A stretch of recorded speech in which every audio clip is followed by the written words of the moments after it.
The next concept is the construction of first ever recombinant DNA. That means it is the initiation stage of genetic engineering. The first ever recombinant DNA. We have already understood without constructing recombinant DNA, it is not called as, or like it is not possible to insert a specific gene into a living organism. It's not possible. So we need to go with this step. We cannot skip this step. We need to construct rDNA, that is plasmid or any type of vector, and a gene of interest that should be there. Okay, so it initiated, it was in 1972 and it was constructed for the first time by two scientists. Let me just write their name here.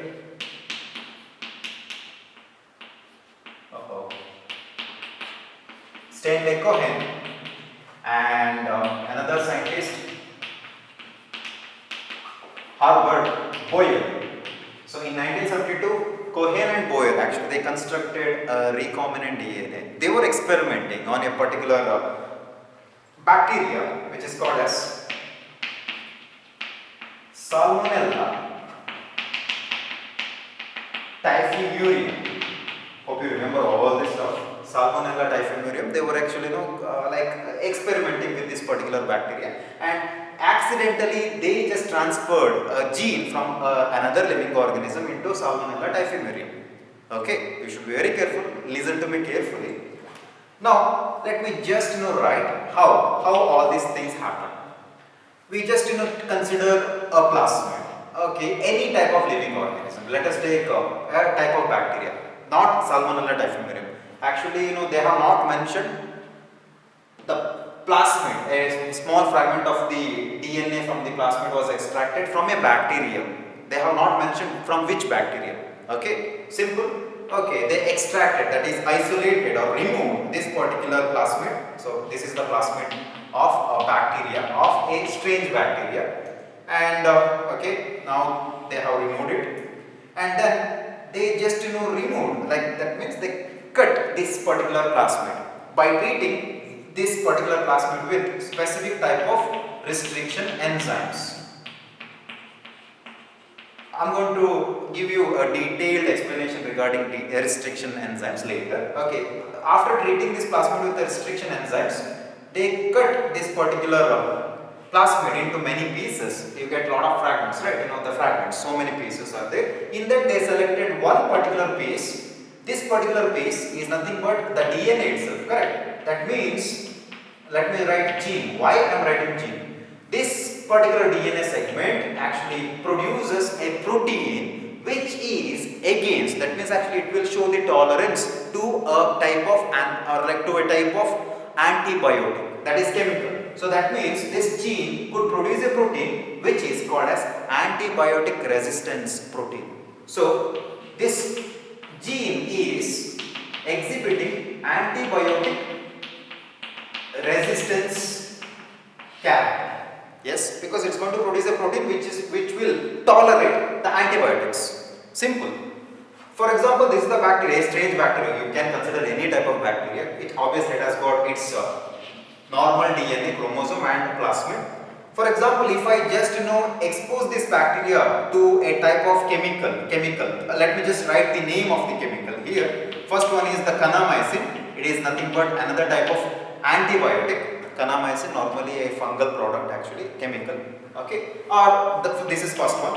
Second one, let me write tetracycline, another antibiotic. The third one is, let me write ampicillin. Next one is kanamycin, ampicillin, chloramphenicol. Okay, chloramphenicol, another type of antibiotic. Okay, now the fifth point, it is not antibiotic, it is nothing but the gene you are familiar with. That is even the plasmid also contains gene for metabolism, that is LAC-Z. What is the function of LAC-Z? Y and LAC-A, beta galactosidase, correct? Permease, trans-acetylase. These are the enzymes which is produced from the gene called as ZYA. That gene is also present here within the plasmid. Okay, I think okay, fine, no issues. Now, For example, these antibiotics. Okay, so I'm going to expose this particular bacteria to these different types of antibiotic. This is dangerous for the bacteria, but still they can survive. The bacteria survives. How? This is the question now. Inside the bacteria, these bacteria are tiny creatures, not like us. We have immune system. We have immune responses to different types of pathogens, correct? Our T cells, we have T cells, we have B cells. Obviously, we are tolerant to all this stuff because of very well developed immune system or immune response. But in the case of bacteria, you will not see any type of immune response. But still they can survive to these deadly chemicals, antibiotics. Because in the plasmid, they have genes. The gene, for example, this gene is called as ampicillin resistant gene, ARG. Or maybe like somewhere else here in the same plasmid, you see one more gene that is kanamycin resistance gene. Or somewhere else here, I'll go with the pink color itself. Somewhere else here, they have one more gene that is actually, maybe tetracycline resistance gene. Here, somewhere else, they have chloramphenicol resistance gene.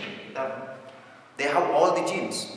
So that actually, a single plasmid in a bacteria will not contain all these genes actually, just for your understanding. It may contain 2 genes for a specific antibiotic. Okay. Sometimes actually, if this plasmid doesn't contain ARG, that is the gene for ampicillin resistant is not there, it's going to die when it is exposed to ampicillin. Simple. But it will survive when kanamycin is exposed because they have a gene. So they are going to neutralize this antibiotic so that they can survive. This is actually the thing to understand actually. Got it? Okay. So fine. And even they have this also. See, LAC-Z, LAC-Y, LAC-A gene is also there. Okay, not necessary. You know the functions of it. Chalo. Okay, so now, I have erased it. Antibiotic resistance. That's what I have said. Like DNA. They have actually took a small fragment of this plasmid which contained a gene that is like antibiotic resistance. They have not mentioned whether it is kanamycin resistance or chloramphenicol, tetracycline, ampicillin. They have not mentioned it. Just write like this: antibiotic resistance.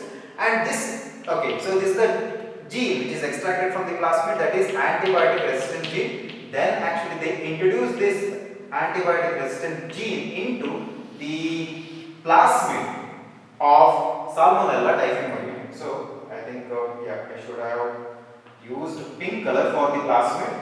They cut the plasmid of this typhimurium bacteria and then they inserted this gene which is antibiotic resistant gene into this plasmid of Salmonella typhimurium. See, now this is rDNA.